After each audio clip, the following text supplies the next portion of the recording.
1977, and China.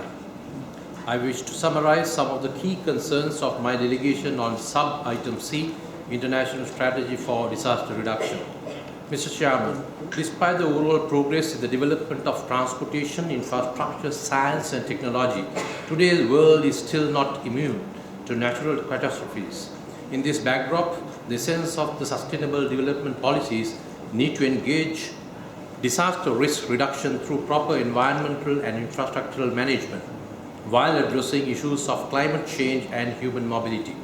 Sri Lanka recognizes the needs for adoption of a framework for disaster risk reduction, which plays a crucial role by strengthening human environmental resilience to disasters. We also recognize the importance of the global platform for disaster risk reduction held in Geneva in 2013. Mr. Chairman, the geographical location and the tropical climate of Sri Lanka and its shifting weather pattern intensifies the country's vulnerability to natural disasters, including floods, landslides, cyclones, and droughts. The growing population and urbanization exacerbate the destruction caused by the natural catastrophes.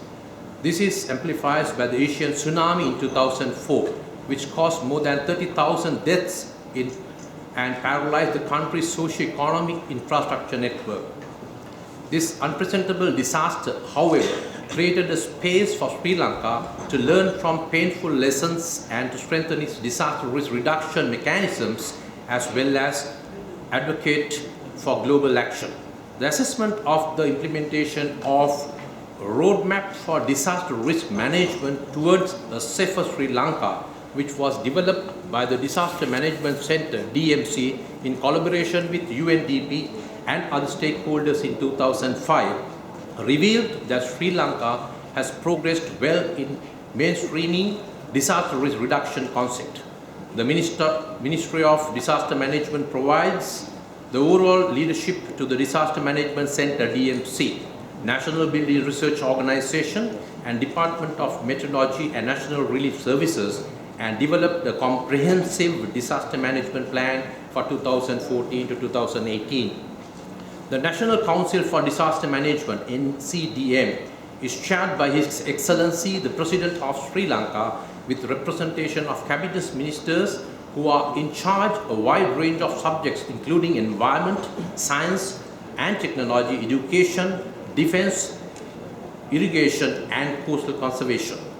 The DMC is responsible for the implementation of National Disaster Management Plan and directs and coordinates the implementation of National Emergency Operation Plan.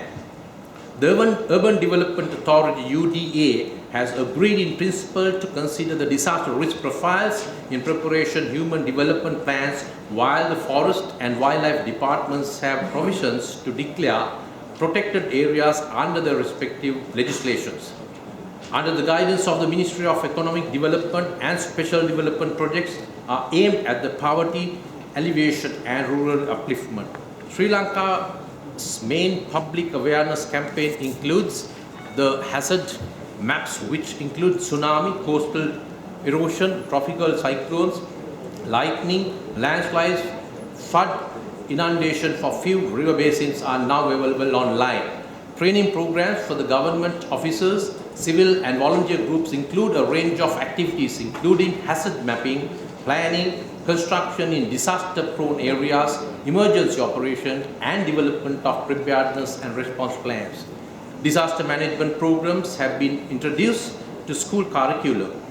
DMC, with the assistance of the Ministry of Education and UNDP, development and additional reading material in local languages. National media institutions are key partners. 26th of December, which is the day of 2004 Asian tsunami, was declared as the National Safety Day to strengthen the awareness. Let me also outline our preparedness and early warning system. There are 77 early warning towers covering the coastal areas in addition to the country-wide emergency communication system connecting all coastal districts and the national emergency call centers. Tsunami-affected areas are given priority in the preparedness and the response plans are being drafted for different levels of government administration. Evacuation drills are conducted in all vulnerable villages in the coastal belt. HF, VHF radio communication systems cover all districts and operated successfully. Private sector cellular phone operators in Sri Lanka have entered into an agreement with the DMC to disseminate early warning messages through relief network. National epidemic preparedness plan and the health disaster management plans are available in the health hazards. In 2013, the government capital investment for mitigation has increased to 324.5 million rupees for mitigation and prevention. Stabilization of hazardous landslides, a JICA-funded project to develop guidelines to assess disaster risk of road construction are among them. Mr. Chairman, disaster risk reduction goes hand in hand with the climate change. In this regard, the need to reach in a global agreement on climate change and disaster risk reduction by incorporating them in the post-2015 Global Development Agenda remains crucial. The higher-go framework for action will be the milestone in this regard, and we believe that it will produce a long-term, focused, forward-looking and action-oriented document. The newly established high-level political forum on sustainable development must also address this area effectively.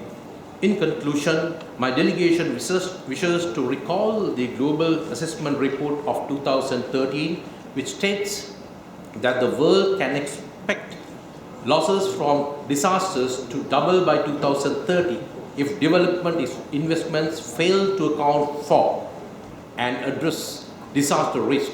We strongly believe that it is imperative to increase the investment to reduce risk and build resilience.